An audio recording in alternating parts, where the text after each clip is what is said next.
move to the filter.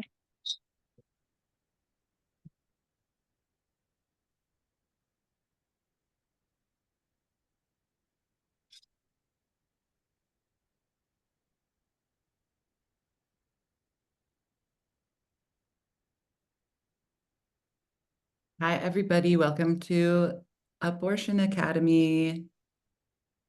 We'll let people filter in for a second. We're so excited to be talking to Mariana from Inroads today about dismantling abortion stigma at the global level. Amazing. Building solidarity, building spaces for us to connect with each other, talk about the work that we're doing all over the world, support each other, learn from each other. So I'm just going to start my little intro while people are letting themselves in.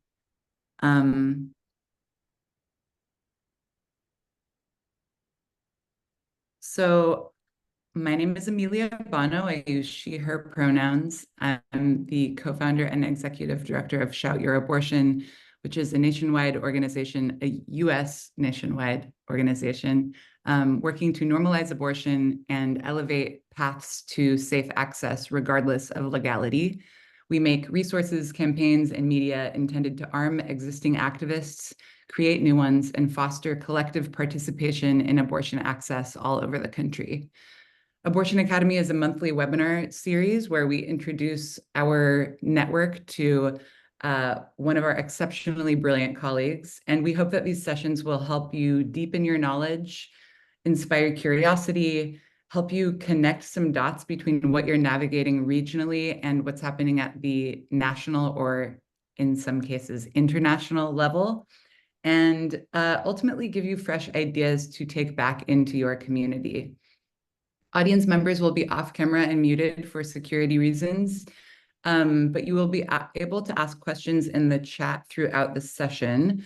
And our speaker will be talking to us for about 40 minutes, and then Mariana and I will have a Q&A, and we'll take your questions as well.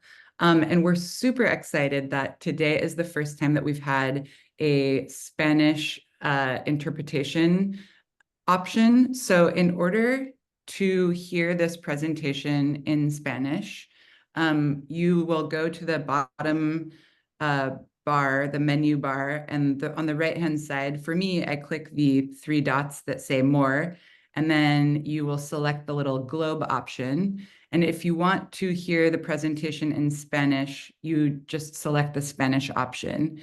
And then Diana and Maria will be able to tell you what Mariana is saying in Spanish. So we're really, really grateful to have this option, and we hope that it's helpful. So we are really, really excited about today's session. We are going to be talking about building international collective power and solidarity across the abortion justice ecosystem worldwide with Mariana González, Communications Manager at Inroads, which is the international network for the reduction of abortion discrimination and stigma. Mariana is a Venezuelan feminist with over 10 years of experience in grassroots organizing for gender and reproductive justice, youth leadership, and migrant rights.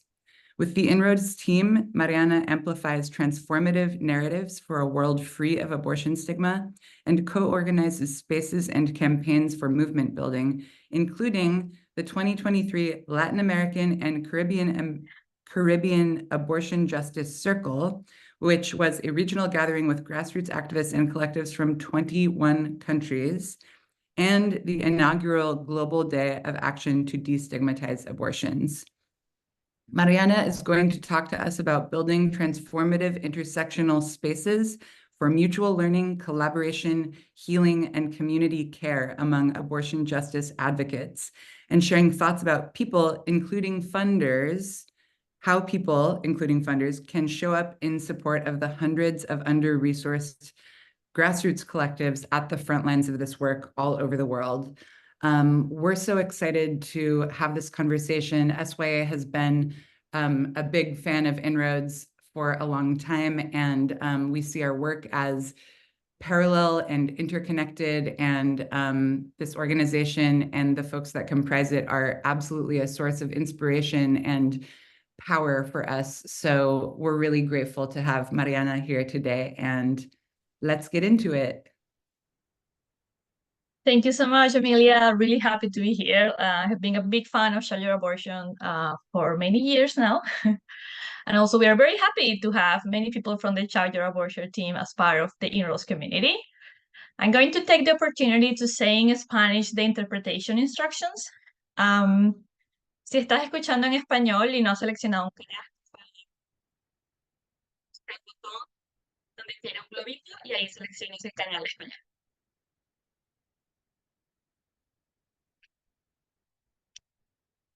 To start my presentation, I want to enjoy this beautiful graphic of the inroads community visually. So the little flowers represent all the different countries where our community is. So right now it's over 120 countries, but that's always changing because people are joining every day.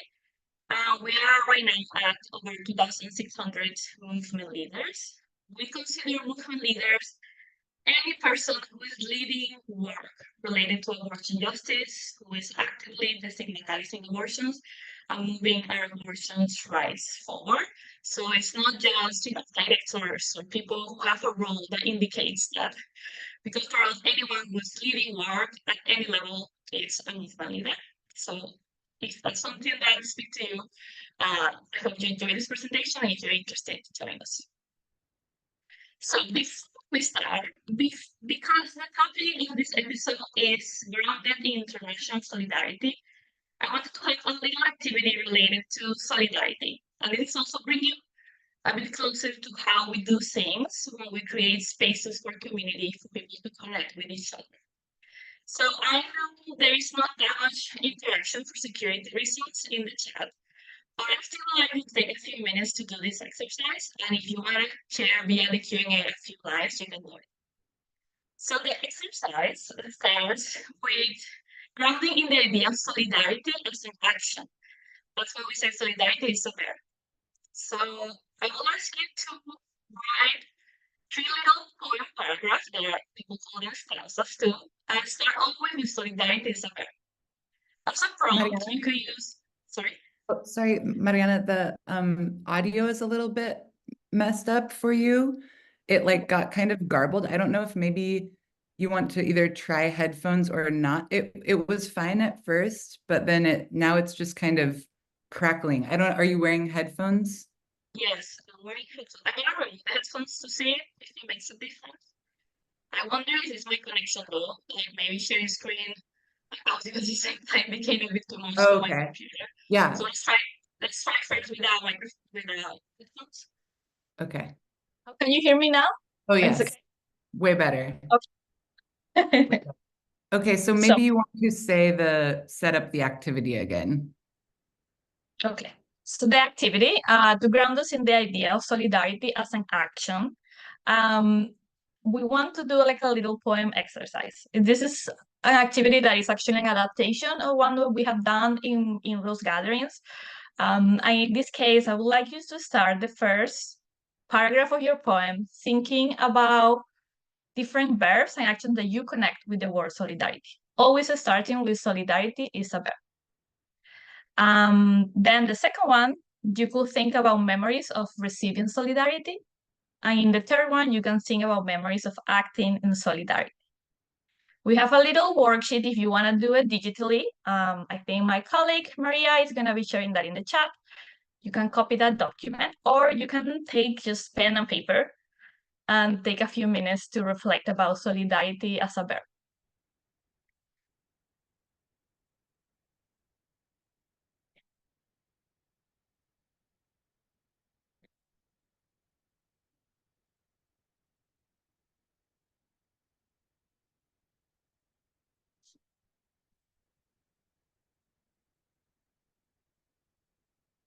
So I saw that Maria already posted the worksheet if you want to use it. And you can copy your poem in 5 minutes if you want in the Q&A, or you can just keep it for yourself, just as a grounding for this activity.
We have 2 more minutes.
Okay.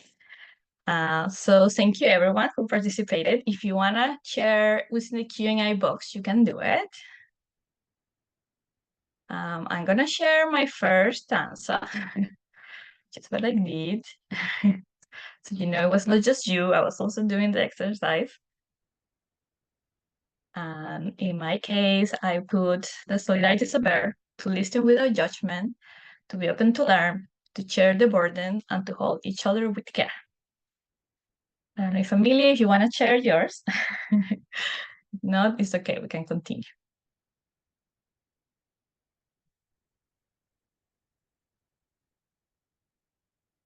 See, you are muted.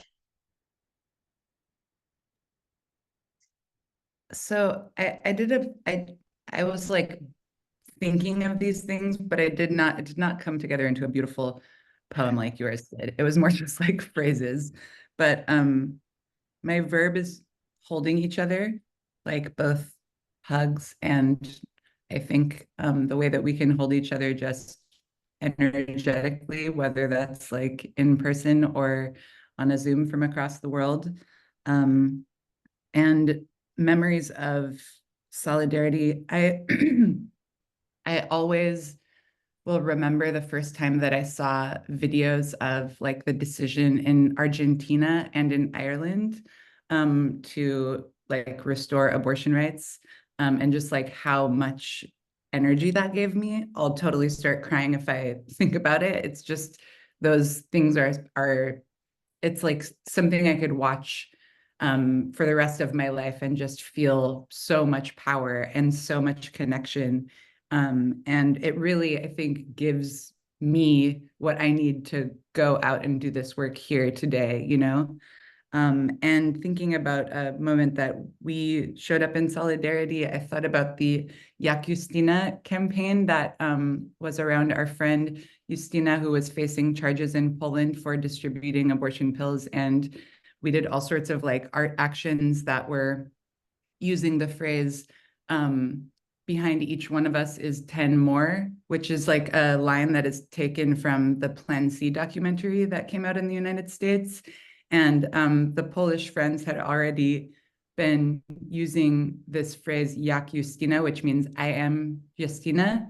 And so for us, it was like an additional interpretation that is like, you you can fuck with one of us, but behind each one of us, there's 10 more. So you'll never stop us.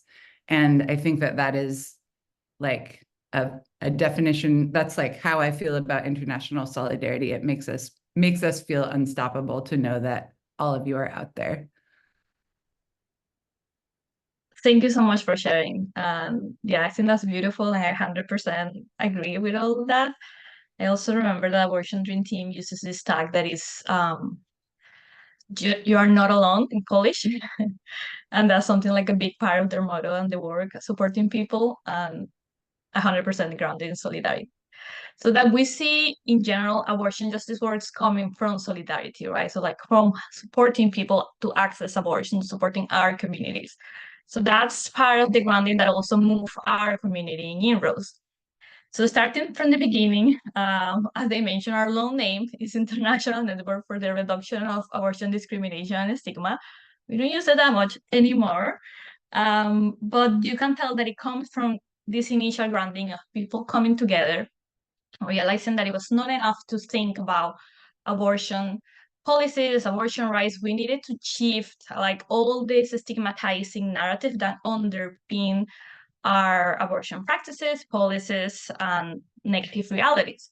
So it was that coming together, thinking about this shift in abortion narrative and like understanding how a stigma is reproduced and impacting multiple levels. And then that then connected to thinking, okay, so what do we want to achieve coming together as a community, right? As a network.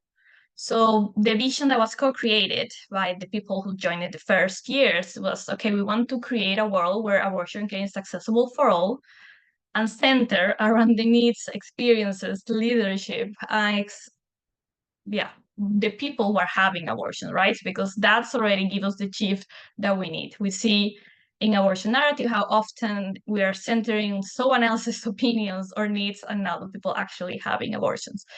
So that's the vision we have at Inroads. And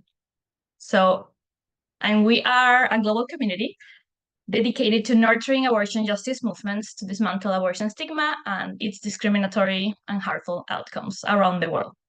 Like I mentioned before, we are over 2,600 at the moment in 120 countries. Something important to highlight is that we actually work across all areas of the ecosystem. So even though probably grassroots collective when you see most because it is something that we center often, in reality our community includes and is open and is actively welcoming people working in all areas. So for example, academic, researchers, policymakers, feminist lawyers doing strategic litigation, artists, advocates. So everyone who is involved in the abortion justice movement, we think all of their experiences and their learnings and their wisdom is important. And also because we need transformation at every level. So that's something that I think makes it really powerful to be able to learn from all the different areas, right? And like support each other. So we actively hold spaces for solidarity movement building, foster mutual learning and collective strategizing, and provide flexible funding and resources for abortion justice movements to transform abortion narratives, practices, and policies. So I'm gonna give a bit more detail how that look like. But first, before this video start loading, we're actually gonna put the video. Someone else is gonna share. But first, okay, there. How do I leave here? Okay, the video is gonna come. Someone from the team is gonna help me put the video to ensure that you can hear it. But before we show it, I want to give a little introduction. So I wanted to bring everyone here who might not be as used to many of us to be in international spaces and have be able to share firsthand the brilliance of movements around the world. I wanted to bring you into that space a little bit. And this is a little compilation of powerful artistic music videos from movements. Um, from movements is from 5 different countries, and you're gonna see like the power they have. I do want to say all credit goes to them. So yes, please support them and give them all your love.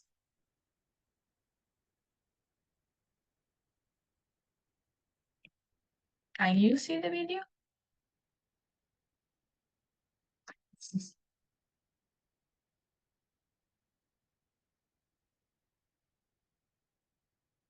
I cannot hear it.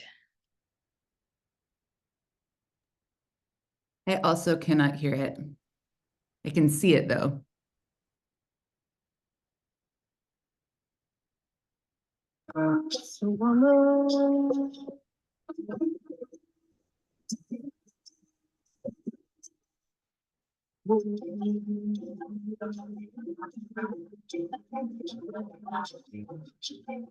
There is once a woman as golden as the sky. All the world before her, she just wants to keep her head high.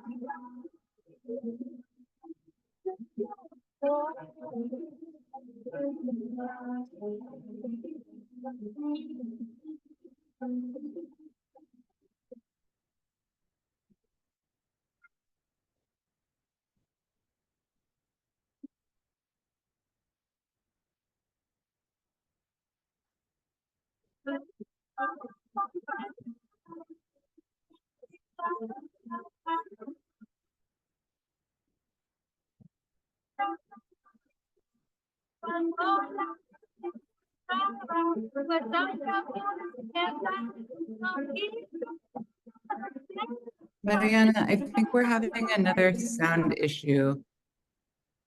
Yeah, I think so Was too. it It's tricky.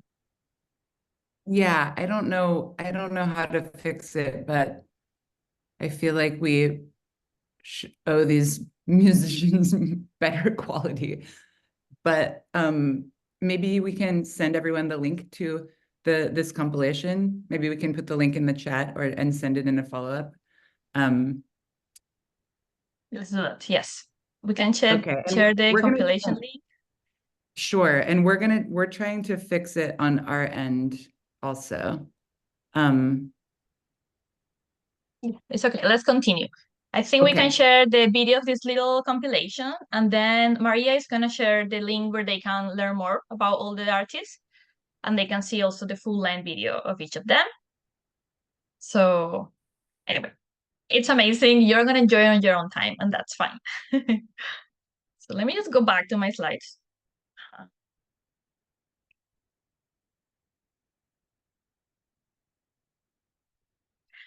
Okay, so going back to inroads, how do we approach building international solidarity and transforming, the stigma? So we center on three key grounding approaches. So one is shifting narratives and power. I think shifting narratives already clear, but we also think that that's just always connected with shifting power. You cannot really enact transformation without shifting power. Understanding that the stigmatizing narratives and like predominant narratives in general are a reflection of power dynamics, right? Of power disbalances. So we intentionally, in everything we create, we're always thinking, okay, are we shifting the power imbalances that impact abortion narrative and just systems of operation intersectionally too? And I'm going to show a little bit how this looks in practice. Then solidarity and power building, as we mentioned, is like an important part to just building solidarity, learning from each other, supporting each other, but also creating collective power. How can we join forces to drive transformation? And then community resourcing. This is something that is vital because we know that resources are also a reflection of power imbalances, right? So we need resources to be able to ensure that people can actively participate of the spaces we create, that people can actually thrive. And we are actively not only distributing resources, both via grant making, but also other funding streams that we embed in our spaces, but also like advocating for more resources. So like creating knowledge and like mobilizing funding from key funders to ensure that our movements get the resources they need to be able to thrive. I'm going to share a little bit more about that when we go to the funding area. A little high overview of how this translates into practice includes regional and global gatherings. In this case, I mean in-person gatherings that bring hundreds of abortion justice people, movement leaders from all areas of the ecosystem together. Then we have multiple community spaces going on permanently, both online, like a permanent community, and that community and our community in general is very much rooted in having a safe space for abortion justice people. So even though it's open for everyone to apply, we do have a security process to ensure that the person is actually active in abortion justice movements, and to ensure that then these spaces are safe, and that, for example, we can have these amazing spaces and workshops with the chat open, right? Which requires significant investment on vetting. Then we have fellowships, which are longer term learning, mutual learning spaces. And through all of these, we embed also community resources, right? So like funding people to be able to attend, funding people for sharing their wisdom, for going to this fellowship, and like not only participating, but actually sharing their experience, their knowledges, and they are both teachers and students in that sense. So make sure that they have the resources to do that. They have the resources to attend the gatherings. They have the resources to be panelists in our spaces. And that's also a way that we see to make sure that we are moving resources towards grassroots collectives, because we know, and we have some insight that we just released about it, to just sort of put data behind what we already knew, right? And everyone who works in grassroots abortion justice knows, are deeply underfunded. In most cases, they are run by volunteers, so part of the team is volunteers. So putting resources into everything we do, we see it as vital. Then our official grant making and funding streams, collective advocacy. So we are part of many collective efforts for campaigns, for coming together at different key convenience spaces. For example, at September 28, we organized with multiple organizations and many other spaces where we come together to advocate. We also create and amplify learning resources from the amazing movement leaders in our community, and also some that we co-create with them, and are always looking with everything we do, how can we amplify a transformative narrative and movements at the front lines. So getting a bit more deep to some of this, when it comes to gatherings, here sharing some beautiful images of some of our gatherings in the past years. We make sure to create this in a way that is very intentional to assure that we are actually connecting with those three key approaches, right? So one of that is having a collective agenda. So every person attending our gathering is also facilitating a space or being part of a panel or creating part of the gathering, right? So it's completely co-created. And we think that's super important. So like everyone gets a space to share their brilliance. We also make sure when we have this process of people applying, because you really need to apply to attend, because you need to also submit your proposal of what you want to facilitate and what wisdom you want to bring and what experience you want to bring to the community. We also prioritize people that usually don't have this opportunity. So something that sometimes people are surprised about our gatherings is like there are people, again, at all levels of an organization or collective. So if someone says, you know, I have already been to many international spaces, and other people from the organization are applying, then we are more likely to fund the people who are not, did not have the opportunity to attend. So that's very connected to powers or resourcing. To be able to do that and shift power, we need to make sure that we are allocating significant resources to fund almost the majority of the people attending. That's why our gatherings, as you can see, they are usually around, if this is smaller regional gathering, it's around 60 people. And if it's a bigger gathering, right now, our resources allow us to have around 150, which is small compared to other gatherings, but it's because we're very intentionally creating in a way that is driving transformation. We welcome more funds to make it much bigger with the same level of resourcing for everyone, though.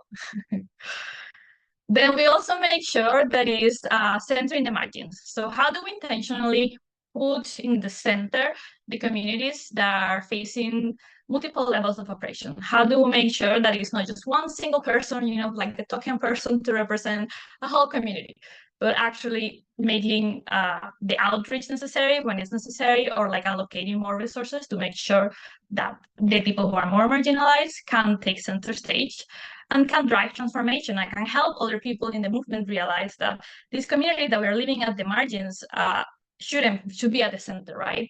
And that, I think, is particularly relevant when it comes to abortion, because something that we see is that sometimes this sort of compromises that movements have to make, right? To sort of like, okay, I will just settle for abortion under these conditions, or only it doesn't need to be free. It's okay if it's up to this time, you know, like sometimes we need to settle for sort of less of what we want, but what we are doing is leaving a lot of people behind. And that people we are leaving behind are usually the people who is already being oppressed by more systems of oppression, who have less access to resources, right? So we want to make sure in the spaces that we are driving that transformation to. They are rooted in care, and that sort of care at every level, from the application process, not making something that it becomes super complex that takes a lot of time, for the way we treat people who are attending, the way we distribute resources. For example, something that happens a lot is that a lot of organizations, they prefer to make the participant buy their flight tickets, for example, and then they can offer reimbursement. But that, you know, a lot of participants in grassroots collectives cannot afford to buy their ticket upfront, right? And also cannot afford to sort of shoulder the whole risk, because what usually happens, like then they buy sort of like the most affordable ticket that does not offer cancellation. Like, so then if they, for some reason, they cannot attend, they lost the money, right? And that with so many other things. So like with the per diems of the cost of travel, the insurance, so many little details that it's important to take the duration to actually care for the people who are attending. Also, something, because we prioritize people that normally don't have access to these spaces, we have a lot of people that tell us that they are traveling for the first time international. So we make sure to also have accompaniment and support throughout this process to help them navigate what it means to travel international, the different needs, like the different fears that people might have. Yeah, so actually my colleague who's here in the chat, she did that for our last gathering, just amazing. And it takes a lot of intentional work to make sure that people can actually attend, and that they feel cared for, and that the space is actually accessible.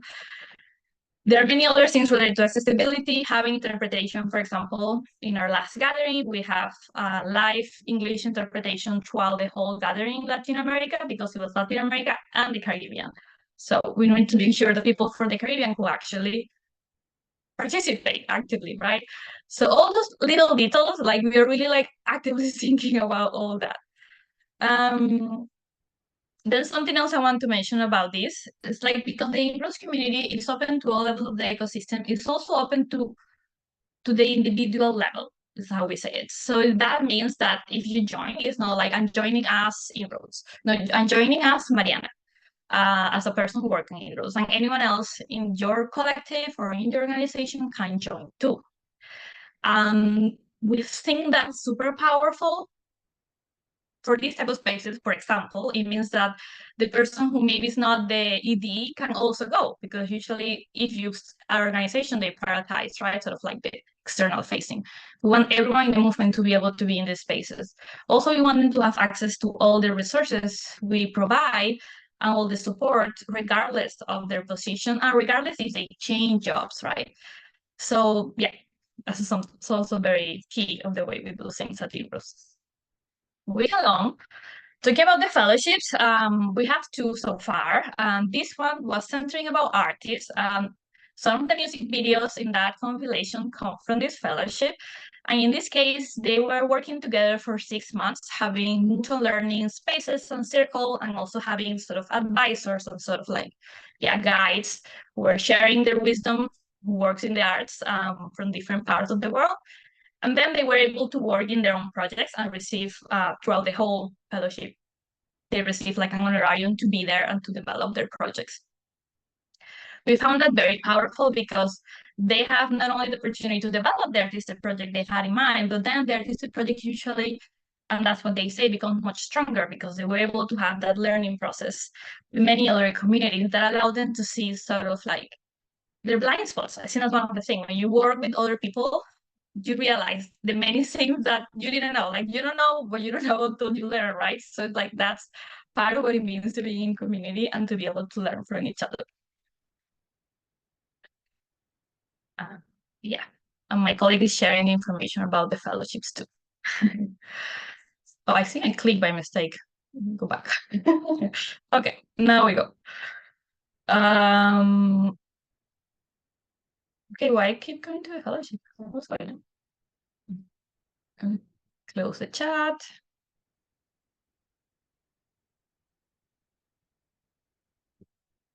Okay, now we go in the next slide about our grant making. So we have been a grant maker since we started in 2014. And it also came sort of the response to the community, right? We brought all these people together. We're like, okay, how can we support what our community needs? Of course, resources was a big part of that. So we have been doing grant making for 10 years. We have tried different approaches to see what our community needs more and always getting feedback from our community. And our current abortion community care fund that we relaunched this year with that name has three funding streams. We have the Bloom funding stream, which is a small flexible funding that people can use either for core expenses, core support, for care needs, but also for any projects that they might want to develop that other funders might consider too risky or too innovative. Something that we know from grassroots collective, and that they are the ones usually driving the most innovative work, right? Like they are the ones taking risks, even though they're the ones who have the less resources to do that. But they're the ones that are closer to the community, and they actually want to make sure that they are covering the needs. So we want to make sure that we can support them to bloom. But then connected to that, we launched a new funding stream, which is sustain and respond. So again, grassroots collective, they are taking a huge amount of risk, working, as we know, in a deeply stigmatized topic and deeply criminalized. Inroads is all over the world. So the level of risk and criminalization can change sharply from one country to the other. And yeah, so many people work in contexts when not only abortion is legal now, but it's always been illegal, right? So they're taking a huge burden of the risk. I want to make sure that we could share the burden and support their resilience and support what they need to, when they are not only facing crisis, but also how they can prepare for crisis better, right? To care for themselves, for the security, for their team. So this new stream of sustain and respond, we just launched it this year. We're actively fundraising for that one. So if anyone here works in a funder space and would like to support that, please reach out. And then another stream that have also been going for many years now is the solidarity and collective power, which is focusing having two or more groups, organizations coming together and working either in a project that's going to help them strengthen their current work, learning from each other, complementing each other, or developing projects together. This could be organizations within the same country or organizations in different countries or states and so on. So it's not a filter. So this is program making. I think Maria already shared some information in the chat, so you can learn a little bit more about the criteria in general. This is focused on organizations and collectives that don't usually have access to funding, including non-registered collective.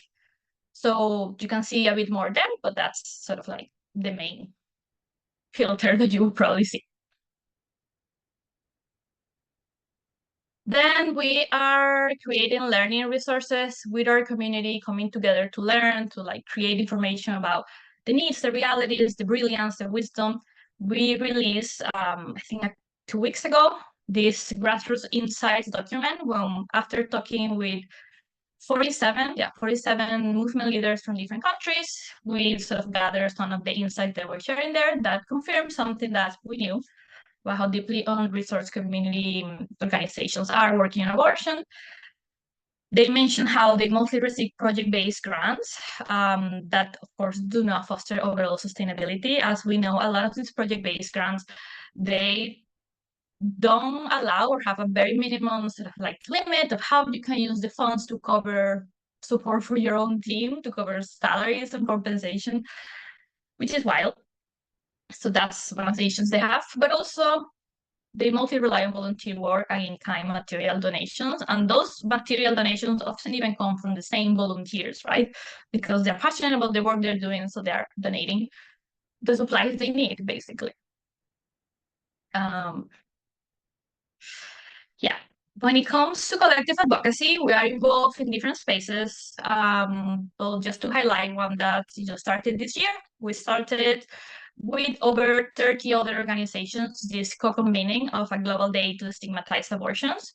We wanted to have a day while still supporting the other days that already exist. For example, September 28th, which is International Safe Abortion Day.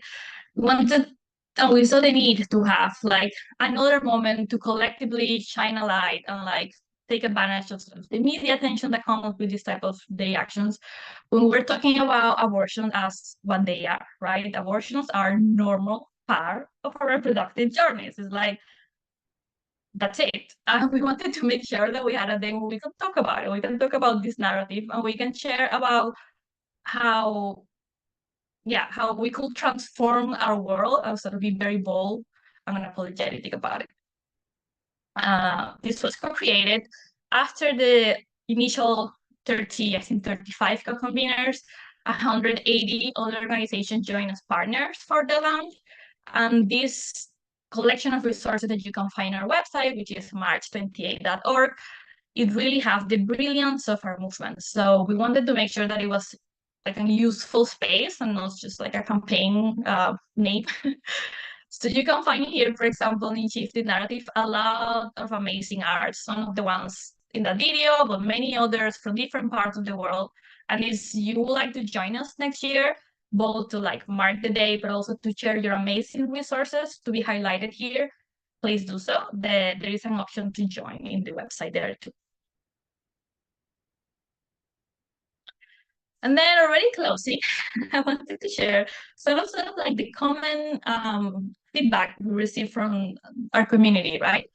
We have evaluations and feedback forms and spaces and everything we do. But on top of that, we do every 2 years, like an in-depth evaluation where we make sure that we are still connected with what the community needs and like responding to different necessities. And here are some of the things that we hear all the time, right? So I just put 4 body realities because they are very, very common.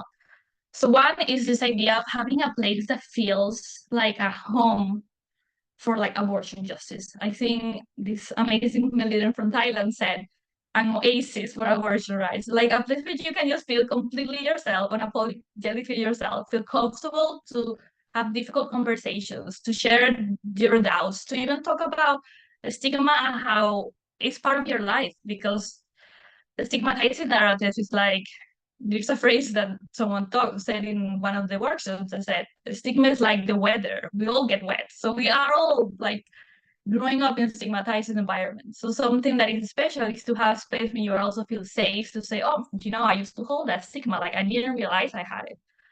To feel like safe to be your whole self, right?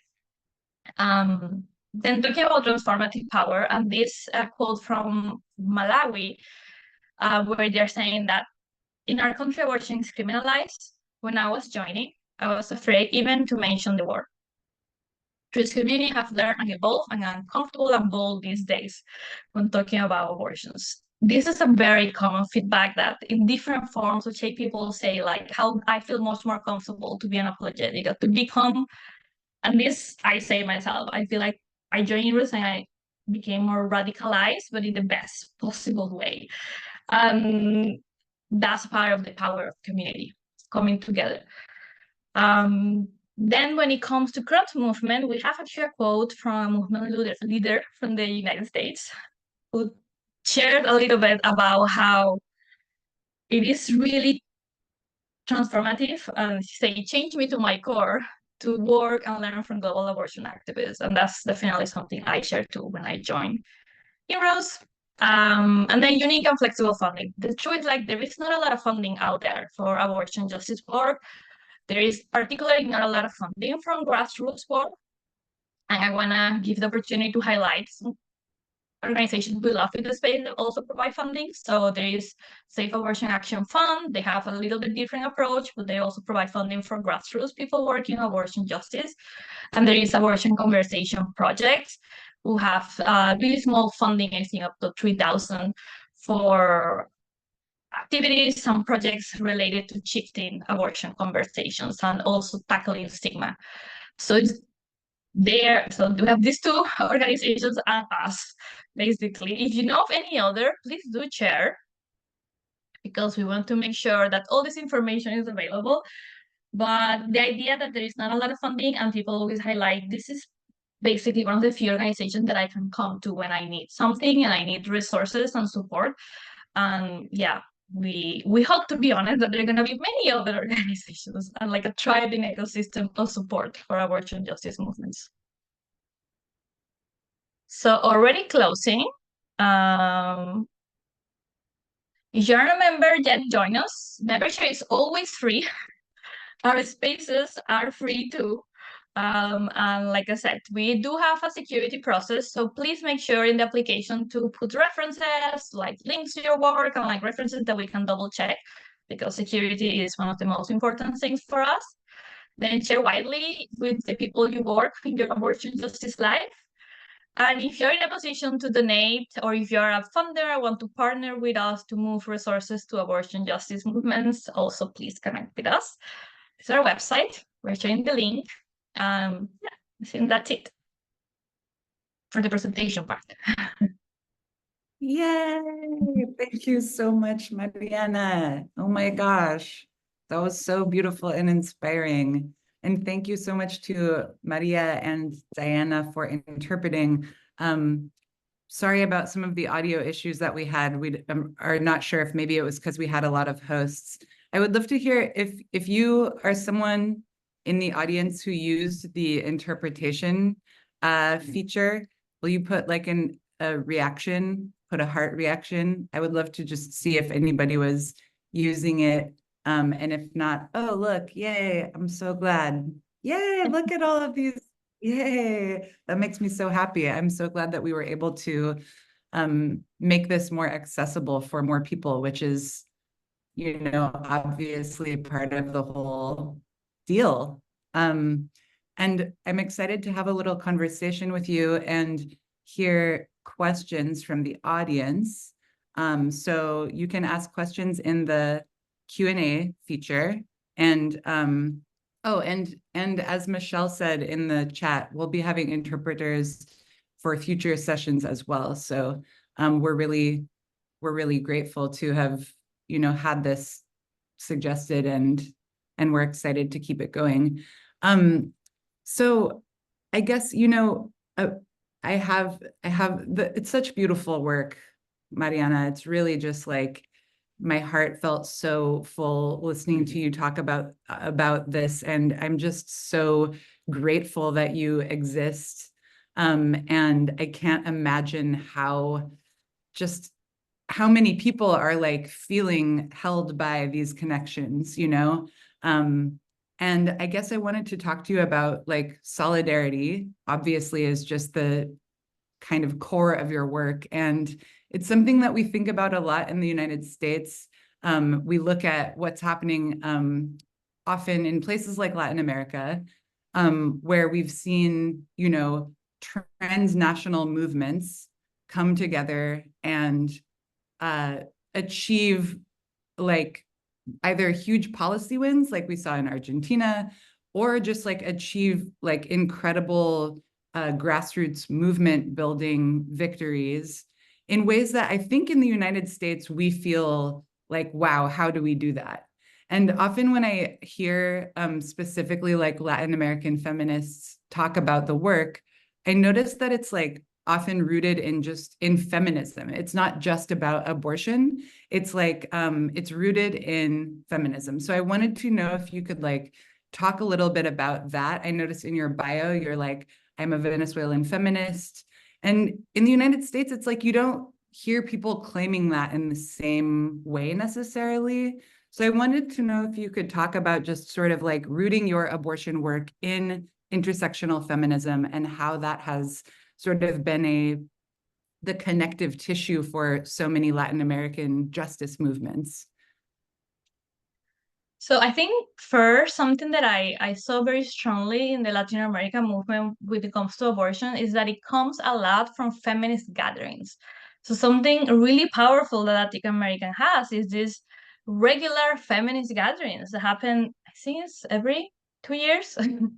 Like every couple of years, like regularly, these feminist gatherings happen. They try to be as accessible as possible. So it's very grassroots. It's like the last one happened last year in El Salvador, and like for example for accommodation they have very like accessible accommodation and stuff like that. So they really make sure to have this place to coming together and learning from each other. So that I feel like make a huge difference in the abortion movement in Latin America, having a place to come together. But then it's also about being really open to sort of question yourself and learn and like realizing that you have privilege. How do you share that privilege? That's sort of part of this feminist grounding too, and realizing how you like you are not in a bubble, right? It's like you are part of this ecosystem. And, like there's so many people in different situations and how you show solidarity to them. So in Spanish we have a word that the direct translation will be sorority, which in US sounds like college sorority, right? But in Spanish, we don't have that college sorority. We have just the word sorority that basically means solidarity between women, I guess, as the initial. But now we also applies to trans non-binary people. And it's sort of this idea that you're always gonna come from that place of love, right? So it's like this is person that I consider my family. So I'm gonna listen. I'm gonna actually try to show up the same way I will for someone that I consider my family. So I do think that's a really valuable grounding that have helped the movement.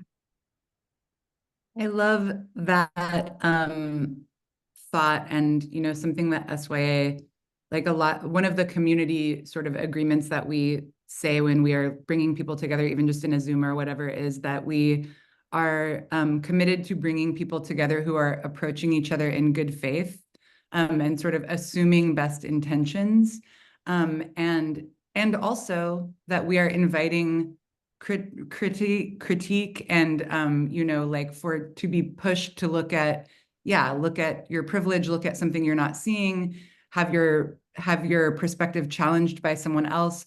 But like I think that sort of thing works a lot differently when you are feeling like someone is coming from a constructive place of love, like. So I think that as a literal way that solidarity can work is like it's just an important fundamental part of the relationship. I wanted to ask, so I was looking at the slide that you had that's like about the convening, the abortion justice convening you have, and this is kind of related to what we were just talking about, but you talked a lot about how like there's basically horizontal leadership, like the agenda is co-created by everyone. And I guess, I wonder, obviously these convenings, like the inroads convenings are not necessarily looking to like generate policy or like a set of demands or something. It's more about like sharing space and sharing solidarity. But I guess I wonder about like how much are you in those spaces looking to come to any point of consensus, or like make a decision together or create something together, in a way that like there might be really different perspectives, and like how do you move through that in a way that is horizontal and, as you said, is like centering the perspective of the most marginalized people, while having it be like, are you creating things together that require a lot of decision making? And if so, how do you do that in a horizontal way? So in the gatherings we had in the past year, we have some workshop spaces that were about specific collective actions we wanted to have, either organized by us or by another person of the community who wanted to use the space for that. So then they have the space to come together to have those conversations, those agreements. But it was always sort of like a part of like a wider strategy of what different organizations were doing. But in reality, the way I have experienced our gatherings is a place to like spark connection.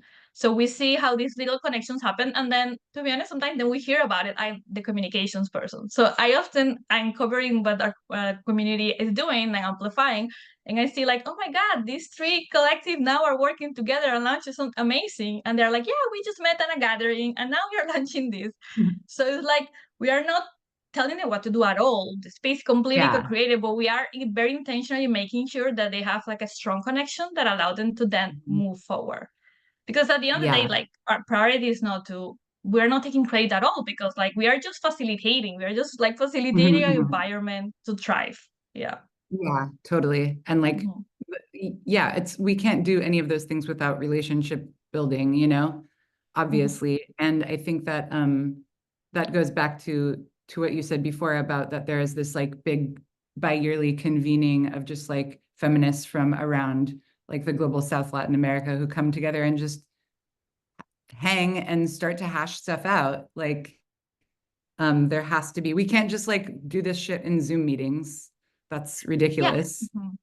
But it's also not just about hanging. I feel like when you make sure that you put spaces when people can feel safe Mhm. to be safe and also be brave to like be vulnerable. I feel like when you Mhm. come from a Yeah. place when you not just saw a panel, right? You actually have spaces when you were sharing very vulnerable stuff about your Mhm. life, about your work, and like intentionally making sure there are those spaces.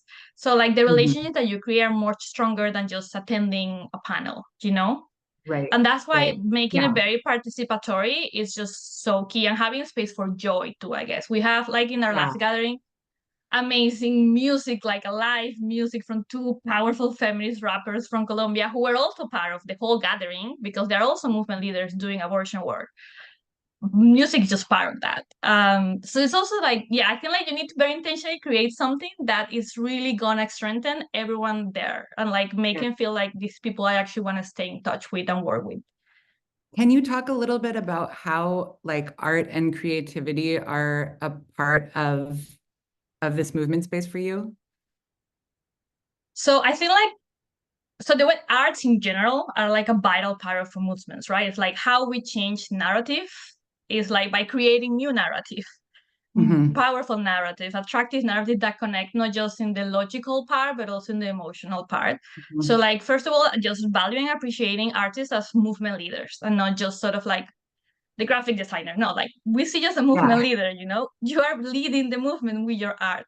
So Mhm. like then when it comes to like applications, invitations, being part of any space, they have the same power like executive director of a major organization or more, because it's more fun.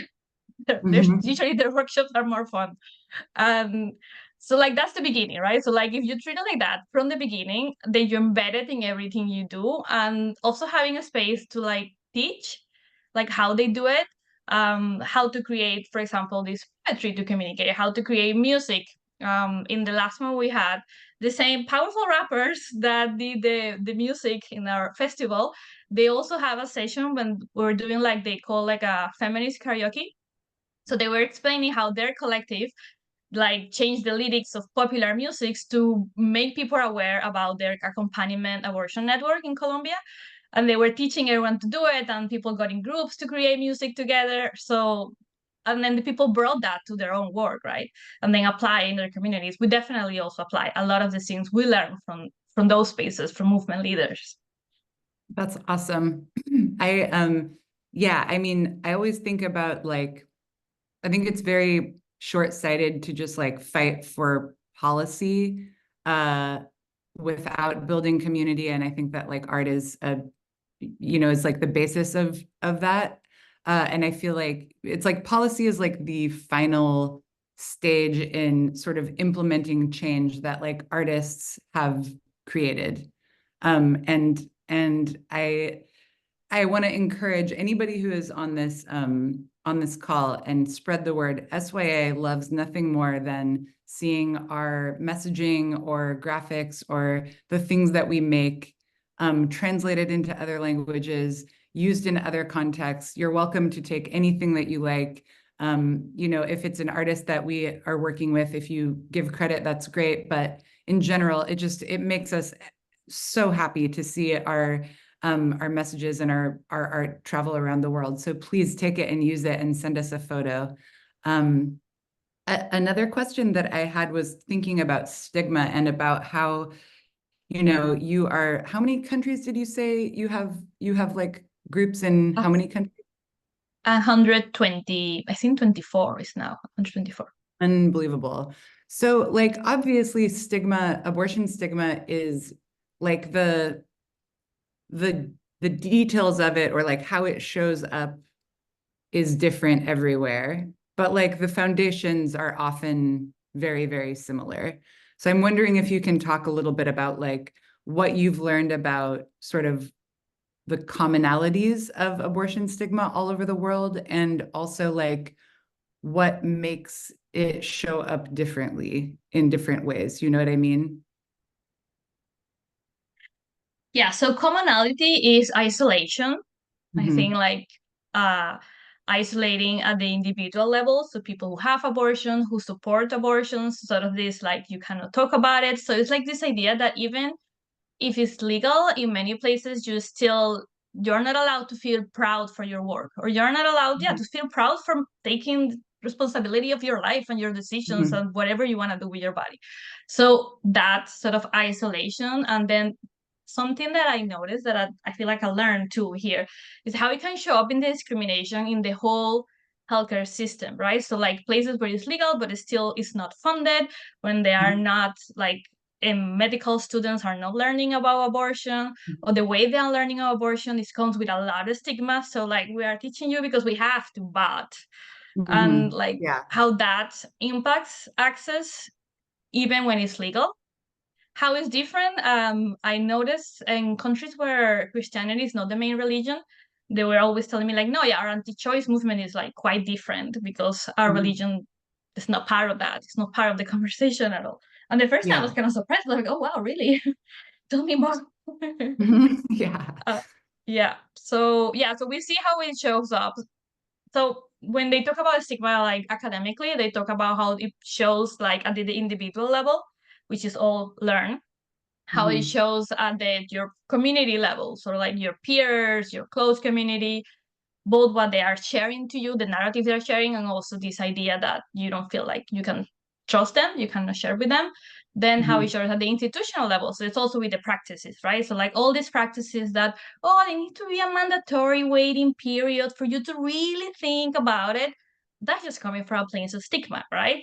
Mm-hmm. And it's also so obvious when you compare it with other healthcare, and like why like you don't have that for any other healthcare, right? It's like Yeah. just for this.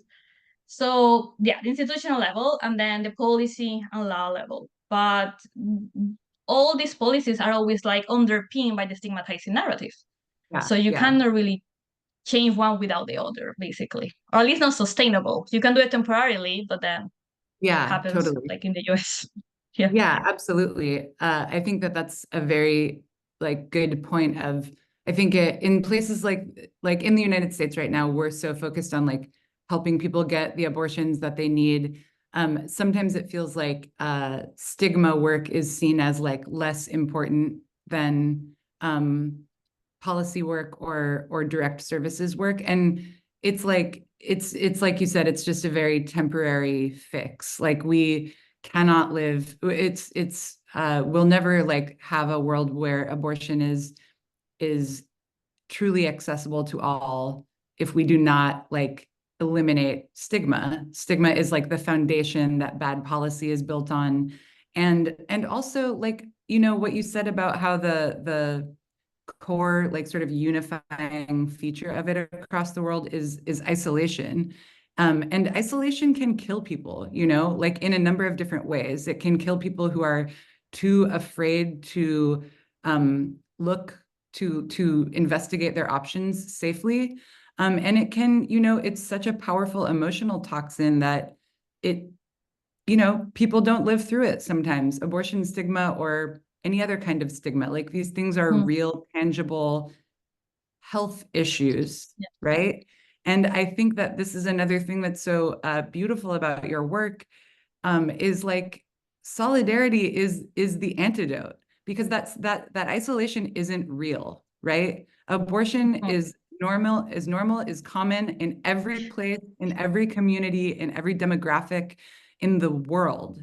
And this stigma, this global stigma is a lie. It's a lie that is based on a fake reality that only bad people have abortions, only, you know, whatever, this kind of people, et cetera, that people aren't actually out there having abortions like all the time, all day, every day, everywhere, all over the world, for every possible reason imaginable, feeling every kind of way about it. Like the idea that this is an abnormal part of life is a lie. And it's a lie that cannot withstand the truth of our collective experience and us coming together and we make each other braver. Every person that like speaks honestly, speaks openly about their experience is like making the world safer for other people who can then walk through that door in the future and wouldn't have even seen that door exists without hearing someone else speak that way. So I think that it's like, it's life-saving work. It's not just some sort of like fluffy cultural, like whatever, feel good ladies project or whatever. It's like real life-saving work. Yeah, I 100% agree. That's what I love storytelling work and like Shout Your Abortion and other storytellings. But also something I want to point out is like when we not only break that isolation with them having abortions, right? But also like isolation between the people who are working in all these spaces, like we can really like become stronger together. So there is a lot of people who are doing like direct action when it comes to providing abortion, supporting abortion, but at the same time, they're also like connecting that then with like storytelling circles with people they supported. And then they are connecting that also with a strategic litigation of other collectives because they have those partnerships that they created. So then, for example, when someone called them for support and they tell them about all the barriers they found, then they can connect that information with the strategic litigation for policy change, So like Yeah. how we can all support each other and work together, I think is what's needed to like deep transformation. So that's what I guess what we mean when we say creating collective power too. Yes. Mhm. Yes, absolutely. And like, I think that we feel so grateful to be like building these relationships with groups like Inroads and groups all over the world. And we really feel that collective power. Like we feel like the wind at our back, and we feel, even just like after before Dobbs, when SB8 like went on the books in Texas and effectively was like the end of Roe versus Wade before it even happened. Erin from SYA and I were in Poland with our Polish friends at abortion camp. And it was like the most incredible place to be in that moment, to be surrounded by, 60 like European feminists and mostly Polish women who had been like living in a country with total abortion bans for 3 decades. And it was, I mean, I'll never forget the way that like it felt to be surrounded by people who were not freaking the fuck out and were just like, no, you're like, we're gonna do it. You're gonna do it. We're doing it. Let's do it. And let's talk about how to support each other and like get through this. Um, I also think about like the way that Las Libres and other collectives have just like stood up in this moment, and said like, no, we're going to help. We're going to help like the hundreds of millions of like women of reproductive age in this country that like we're not letting this happen. So solidarity is, I can't imagine our situation without global solidarity. And I think I wish so much that our movement, our US movement, would like prioritize these relationships more. And I think that like we're often in this place of just like urgency and crisis and chaos that makes us feel like those things can be, and also the US is, typically very like self-centered and bad at like seeing the rest of the world as like important relationships to build. It's like everyone's just so myopically focused. But yeah, I think it's really it's so important that we see this as a global movement on so many levels, and we get so much from these relationships. I have one more question for you that's like kind of nerdy, but you talked about you talked about funding a number of times, and I mean, I know that like the movement folks who are from the States who are watching this, probably we all have I think, shared idea of like what's some of the problems with funding repro projects and organizations in the United States. And I suspect that there are a lot of similarities, but I'm wondering if like you can just talk a little bit about, obviously like Latin America is not a monolith at all, but like if you can talk about sort of some of the themes of like problematic of funding trends in like Latin American feminist and abortion spaces. So I think the first thing is like there is so little funding that you don't really expect funding, and that in itself is a Mhm. barrier. Mhm. So something that I saw before I joined Inroads, before I migrated from Venezuela. So like I'm from Venezuela, where abortion has been illegal forever and still illegal. And I was working in feminist communications for many years and other causes. And like, applying for funding is something that never even crossed our mind because it's just not something you count on. It's not something that Mhm. exists, basically. Yeah. Usually, when you hear about it from sort of international aid foundations, it's for very big organizations, right? With 100 requirements and like it's not Mhm. really for grassroots collective at all. So you don't even think about it. You already know that you're going to be a volunteer. So you go and you plan your life to be a volunteer and Mhm. work with more volunteers. So that's sort of like the first step. So in a way, that's something that I found powerful about Inroads. And when I joined as a community member, when I was working feminist communications only, I was like surprised. I was like, oh my God, Mhm. all these funding opportunities. I was like, we have been doing this work for years with no funding. And like, there was actually some grants that were a great fit for us, you know? Mhm. So that's, I think, at least in Latin America, that's what I have seen. So what also happens is like people already assume that they're going to do the work because they love it. So you see a lot of people that even when they get funding, they're still doing a lot of other volunteer work because that's what they wanted to do anyway, right? So in Yeah. that sense, it brings people who are deeply, deeply, deeply passionate and like already sort of will do it very resourceful way, I guess I will say. Mhm. I Mhm. guess one follow-up question to that, and something that we think about a lot is like, knowing that we need our work to reach the most marginalized people. And also, we know that in order to do that, organizing with the most marginalized people, like leading those efforts in their communities is like the only way to do that. And like, how do we bring folks in who are facing like so much just like material barriers to being able to go volunteer for an organization, or do unpaid organizing work? And not that it has to be unpaid, but I guess I'm wondering if you have any strategies to share about how to bring folks in. Like when you talk about like these convenings where there's like great access, even for folks who are like coming from really, really poor countries that have like very little infrastructure to, get them to 4 countries away to go to a convening. Like how do you address those issues structurally? So, so first of all, is even hearing about it. So that's Yeah, yeah, one of the yeah. issues that as the communications person I see as like I want everyone to hear about it, right? And already there's a Yeah, level of privilege to hear about it.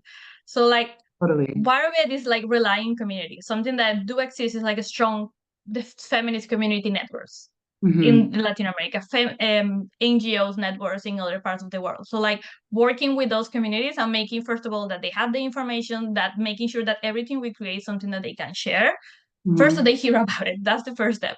And Yeah, then when it comes to our spaces, always prioritizing people who have less resources, who are less likely to get funded. But there still is a huge barrier, like you said, like this shouldn't be volunteer work, this shouldn't be yeah, uncompensated work. So like actively advocating to get more funds out there is yeah, the first step, people to actually hear about it. And yeah, breaking the assumption that this is the way it should be, just volunteer, because it shouldn't, yeah, especially when you are taking so much of the burden and the risk yeah, with the least support. totally.